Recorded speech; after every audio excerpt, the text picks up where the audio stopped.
મિત્રો, મારા ઘરમાં એક વિકટ પ્રશ્ન ઊભો થયો છે. મારા બાપુજીને એવું લાગવા માંડ્યું છે કે હવે બહુ લાંબુ નહીં જીવે, એટલે પોતાનું વસિયતનામું બનાવવા માંગે છે.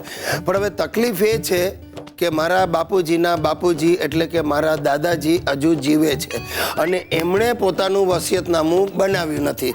એટલે મારા બાપુજીને ખબર નથી કે એમને એના બાપુજી તરફથી શું મળવાનું છે. તો એ પોતાના વસિયતનામામાં મને શું આપે, એટલે મૂંઝાઈ ગયા છે. તમે પણ મૂંઝાઈ ગયા ને? અરે તમે નહીં માનો, રોજ સવારે બાપુજી દાદાજીને વિનંતી કરે છે વસિયતનામું બનાવી લો, અને મારો દાદો કોઈ હિસાબે તૈયાર થતો નથી. જોઈએ હવે શું થાય છે. હા ગિરીશ, અરે મારા બાપાને થઈ શું ગયું છે?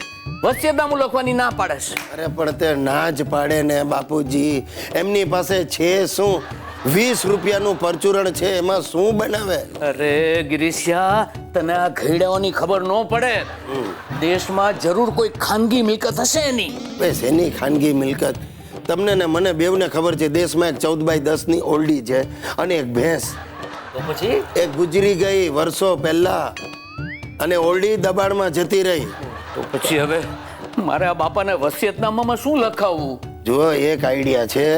તમે દાદાજીને એમ કહો કે તમારી જે કાંઈ મિલકત છે એ તમને આપે છે, અને વળતું તમે એમ લખો તમારા વસિયતનામામાં કે તમારી મિલકત અને દાદાએ આપેલી મિલકત તમે તમારા એકના એક વારસદાર ગિરીશ કુમારને આપો છો.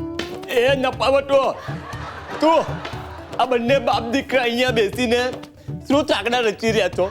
હે, શું વાત ચાલતી હતી? મારી મિલકત પચાવી પાડવી છે કેમ તમારે? બાપા, કંઈ પચાવવું નથી મારે તો બધું આપવું છે. હા, બે છાની માની બધી ખબર પડે છે મને. અરે દાદાજી, ખબર પડે છે તો એકવાર બોલી દો ને. શેની ખબર પડે છે?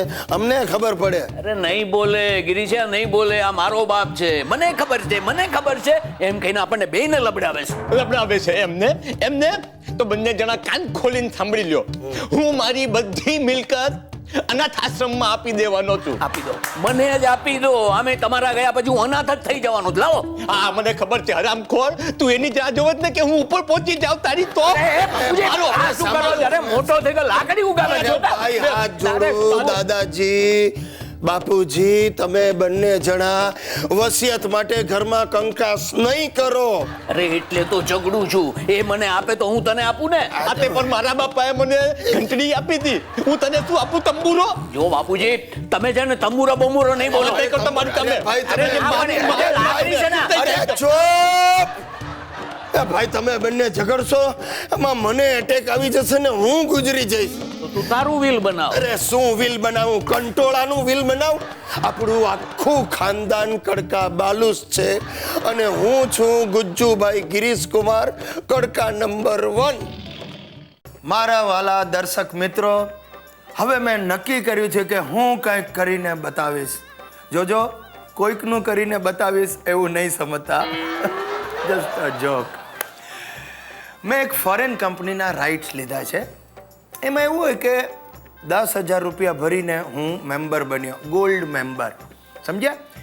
એના બદલામાં એ લોકોએ મને 15,000નો માલ મફતમાં આપ્યો.